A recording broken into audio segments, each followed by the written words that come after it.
Welcome to Miss Rowe Classroom.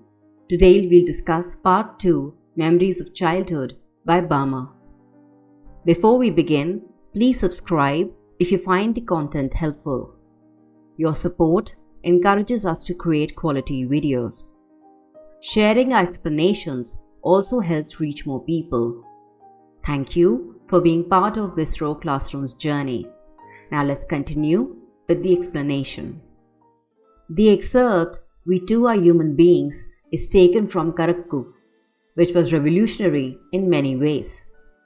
As the first autobiography by a Dalit woman writer, Karakku is a bold, poignant mix of history, sociology, and personal reflection, exposing caste oppression within the Catholic Church. It portrays the tension between the self and community, showing Bama's journey of self-discovery and resilience against social and institutional betrayal. The title Karakku means Palmyra leaves, symbolizing their sharp, double-edged nature, a metaphor for suffering and resistance. It also contains Karu, means embryo or seed, signifying freshness and new beginnings. In the excerpt, "We too are human beings," the narrator, Bama, recalls her first encounter with untouchability in the 3rd grade. Though she had never heard the term openly discussed, she had seen, felt, and experienced its humiliations firsthand. Let's begin with the summary. A young Dalit girl, Bama, first experiences untouchability in 3rd grade, though she doesn't fully understand it. Walking home from school, she enjoys the lively street scenes, vendors, performers, and market stalls often delaying her journey.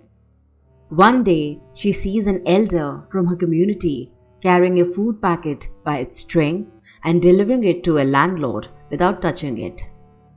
Finding it funny, she tells her brother, who explains the harsh reality of caste discrimination. Her brother advises her to study hard, to gain respect and dignity. Inspired, Bama excels in school. The story highlights the struggles of Dalits and shows how education can empower marginalized communities to fight social injustice and claim equality. Let's begin with the chapter. Her school was just a 10-minute walk away, but she often took 30 minutes to an hour to reach home, mesmerized by the vibrant street life. She describes the entertaining sights that fascinated her.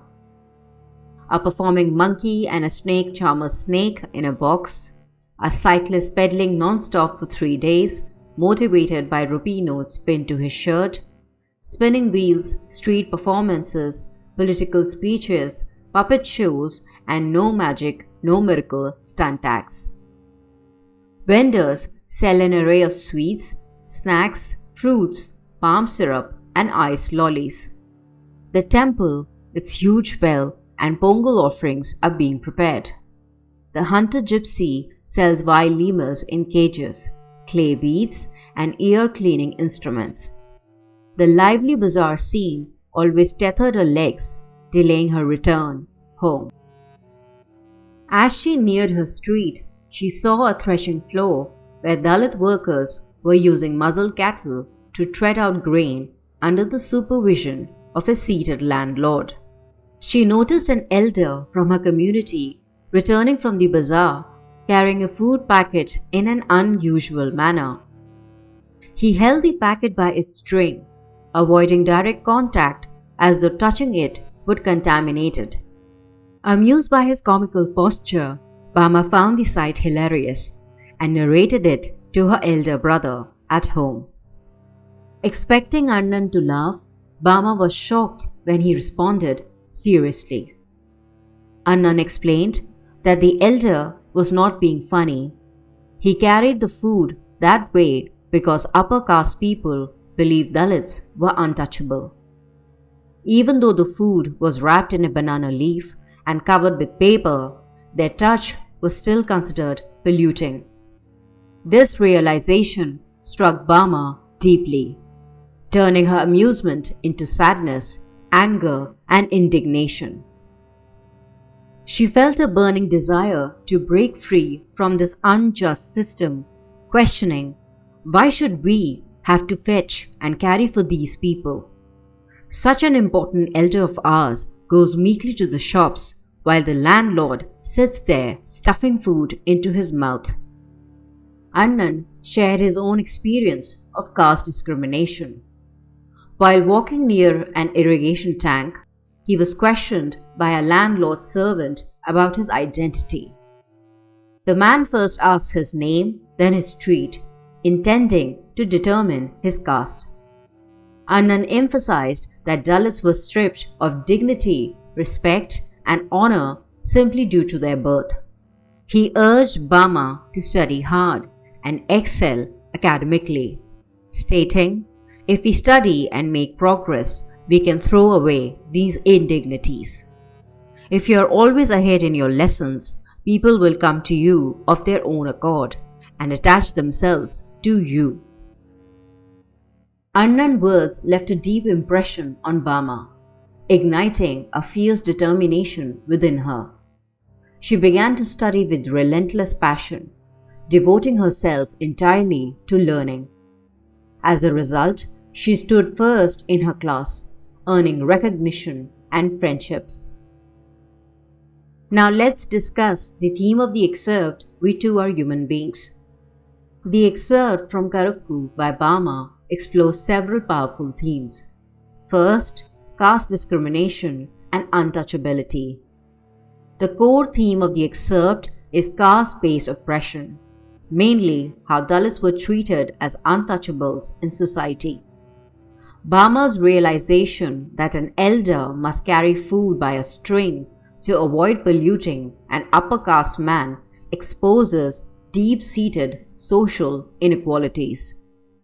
Second, education as a tool for empowerment. Her brother advises her to focus on education to rise above caste-based oppression. The theme emphasizes that knowledge and academic excellence can help marginalized communities gain dignity and respect. Third, identity and dignity. The excerpt highlights the struggle of the marginalized to assert their humanity and self-worth in a society that treats them as inferior. The title itself, We Too Are Human Beings, is a powerful statement demanding equality and dignity. Now, another important point in Memories of Childhood is the comparison of or commonality in The Cutting of My Long Hair and We Too Are Human Beings. Both The Cutting of My Long Hair by Zitkala Shah and We Too Are Human Beings by Bama share key themes of oppression, discrimination, and resistance against dominant social structures. First, experiences of discrimination and humiliation. Zitkala Shah, a Native American girl, faces forced assimilation at a white missionary school while her long hair is forcibly cut, symbolizing the erasure of her cultural identity. Bama, a Dalit girl, unknowingly witnesses caste discrimination when an elder carries food by its string, reflecting untouchability and social exclusion. Second, oppression by a dominant group. Zitkala Shah was oppressed by white missionaries who imposed Western customs and stripped her of her cultural roots. Bama's community was oppressed by the upper caste landlords who treated Dalits as inferior and untouchables. Third, a moment of realization and anger. Zitkala Shah realizes the cruelty of forced assimilation and feels deep anger and resistance. Bama initially laughs at the elder's actions, but after her brother's explanation, she feels shocked, hurt, and angry at the caste-based oppression. Fourth, education as a tool of empowerment. Zitkala Shah eventually fights back through education. becoming a writer and activist for Native American rights. Inspired by her brother's advice, Bama studies hard, excels in school, and later writes Karukku, giving a voice to Dalit struggles. Fifth, themes of identity and resistance.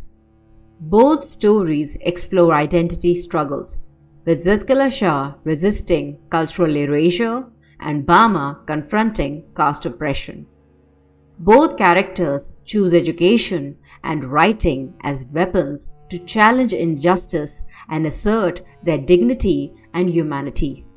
Both narratives highlight how marginalized communities suffered under dominant forces, yet found strength and resistance through awareness and education. While Zitkala Shah fights against colonial cultural erasure, Bama resists caste-based oppression, making both stories powerful testimonies of injustice and empowerment. To summarize the explanation, the excerpt highlights the harsh realities of caste-based discrimination and the psychological impact of untouchability Bama faced in her time. Bama's experience demonstrates that education is a powerful tool for breaking the chains of oppression. Through hard work and knowledge, marginalized communities can assert their dignity and challenge social injustices. This concludes the explanation of Part 2, Memories of Childhood by Bama. Please visit our website mistroclassroom.com for summaries, character sketches, themes, vocabulary, MCQs, important passages, and question and answers for Class 12 English chapters or poems, including extract-based questions. And that's a wrap on our Class 12 lessons. It's been a fantastic journey sharing these videos with you, engaging with your questions, and making learning more accessible. We hope our concise, information-packed lessons helped you along the way. Thank you for being a part of Mistro Classroom. Wishing you all the best for your board exams. Go ace them!